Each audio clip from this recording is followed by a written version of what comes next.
সবাই এক জমিনের উপরে দাঁড়াবে, সূর্যটা মাথার কাছে চলে আসবে, সূর্যের গরমে মানুষের মাথার মগজ গলে গলে কানের ছিদ্র নাকের ছিদ্র দিয়ে বেয়ে বেয়ে পড়বে। আহ, সবাই হয়রান, পেরেশান, ক্লান্ত শ্রান্ত। মানুষগুলো বলবে বাঁচার কোনো উপায় নাই।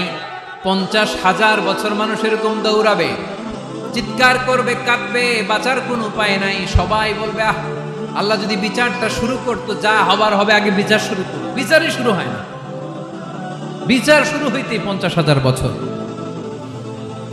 আল্লাহ, 50,000 বছর, 5,000, 15,000 না, 50,000 বছরের যাবে।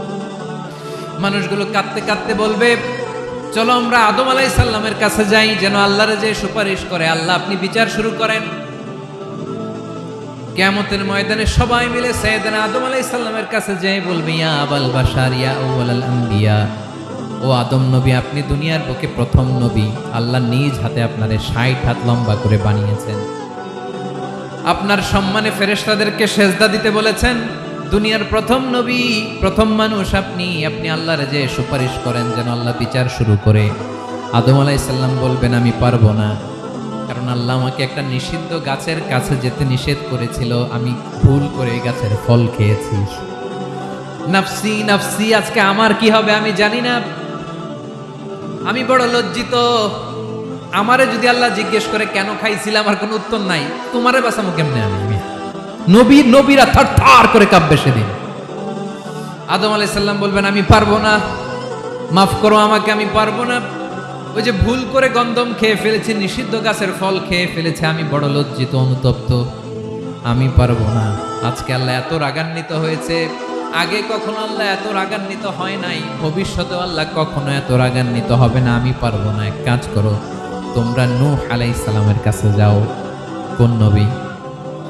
লোকেরা এবার পাগলের মতো দৌড়াতে দৌড়াতে আল্লাহর নবী নূহ আলাইহিস সালামের কাছে যেয়ে বলবে ইয়া নবী আল্লাহ নূহ, আনতা আউয়ালুর রুসুলি ফিল আরদ, আপনি জমিনে প্রথম রাসূল। আদম আলাইহিস সালাম নবী ছিলেন, রাসূল ছিলেন না। এই দুনিয়ার বুকে প্রথম রাসূল ছিলেন আল্লাহর নবী নূহ আলাইহিস সালাম। সবাই বলবে ও নবী আল্লাহ নূহ, রাসূল আল্লাহ নূহ, আল্লাহ আপনাকে আবদান শাকুরা, শুকরগুজার বান্দা বলে কোরআনে বলেছে। কোরআনে নূহ আলাইহিস সালামের নামেও সূরা আছে না নাই? আপনি আল্লাহর প্রিয় বান্দা, প্রিয় রাসূল। দেখেন আমাদের কি দশা, ঘামতে ঘামতে শেষ।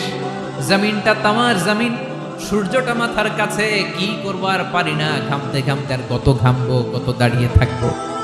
আল্লাহরে যে বলেন বিচার যেন শুরু করে। নূহ আলাইহিস সালাম বলবেন আমিও পারবো না, আমিও পারবো না। আমি আমার ছেলের জন্য এক কথা বলে ভুল করে ফেলছি। যখন মহাপ্লাবন হবে আমি বললাম আল্লাহ আমার কলিজার টুকরা সন্তান রে বাঁচান। আল্লাহ বললেন ও নূহ, সে তোমার সন্তান না, কারণ সে ঈমান আনে নাই, সে পাহাড়ের উপর দাঁড়িয়েছে, দেখি কেমনে সে বাঁচে। ওই যে আমি একটা না বুঝে আবদার করেছি, আল্লাহ আমার উপর রেগে গিয়েছিলেন। আজকে আল্লাহ ওই ব্যাপারে যদি আমারে প্রশ্ন করে, আমার কোনো জবাব নাই, আমি পারবো না, মাফ করো। তোমরা সবাই মিলে আল্লাহর খলিল ইব্রাহিম আলাইহিস সালামের কাছে যাও।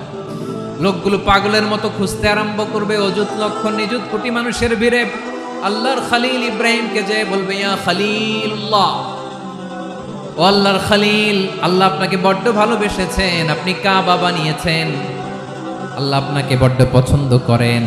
দেখেন আমাদের কি অবস্থা। আপনি যে আল্লাহর কাছে সুপারিশ করেন যেন আল্লাহ আজকে বিচার শুরু করে। আল্লাহর নবী ইব্রাহিম বলবেন আমিও পারবো না, আমি আমার জীবদ্দশায় 3টা মিথ্যা বলেছি। কয়টা? আসলে মিথ্যা না, একটু টুইস্ট করে, কৌশল করে কথা বলেছিলেন, ওইটাকে হাদিসে মিথ্যা বলা হয়েছে। আমি জীবনে 3টা মিথ্যা বলেছি, জীবন বাঁচানোর তাগিদে কৌশল করে 3টা কথা বলেছি। আজকের এই কঠিন ময়দানে আল্লাহ যদি ওই 3টা কথার ব্যাপারে জিজ্ঞেস করে, লজ্জায় আমি মাথা দেখাতে পারবো না, আমিও পারবো না, আমিও পারবো না। আজকে আল্লাহ এত রেগে আছে, আগে কখনো এত রাগে নাই, পরেও রাখবে না। তোমরা সবাই মিলে বনি ইসরাইলের নবী মূসা আলাইহিস সালামের কাছে যাও।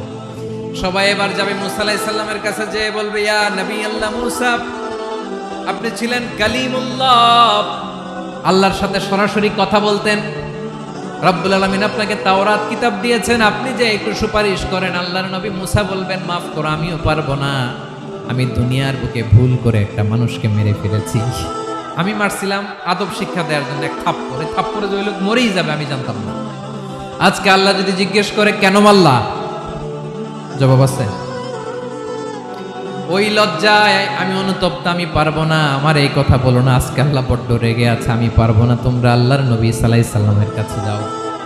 কিয়ামতের ময়দানে মানুষগুলো পাগল পাড়া হয়ে আল্লাহর নবী ঈসা আলাইহিস সালামের কাছে যাবে, যে বলবে নবী ঈসা আপনি রূহুল্লাহ, বাবা ছাড়া আল্লাহ আপনাকে বানিয়েছেন, ইনজিল কিতাব দিয়েছেন, মৃত মানুষকে আপনি জীবিত করতে পারতেন, আজকের এই কঠিন বিপদের দিনে আপনি আমাদের সাহায্য করেন। আল্লাহর কাছে যে বলেন যেন বিচার শুরু করে। ঈসা আলাইহিস সালাম বলবেন আমিও পারবো না, ইন্নী উবিদতু মিন দুনিল্লাহ, আমার উম্মত খ্রিস্টানেরা আল্লাহরে বাদ দিয়ে আমি ঈসার ইবাদত করেছে। আমার মা ম্যারি আর আমাকে ডাকতো জেসাস ক্রাইস্ট, আমার ইবাদত করেছে, যদিও আমি আমার ইবাদত করতে বলি না। ঈসা আলাইহিস সালামও ইবাদত করতে বলেছেন একজনের, তিনি কে?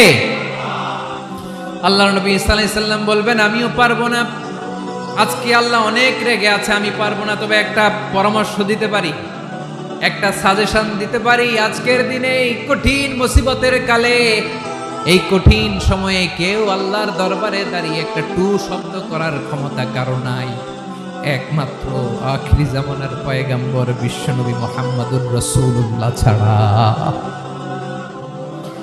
মানুষগুলো এবার আগুনের মধ্যে পানি দিলে যেমনি আগুন নিভে যায়, দাউ দাউ করা হৃদয়ে জ্বলন্ত আগুন তাদের ঠান্ডা হবে।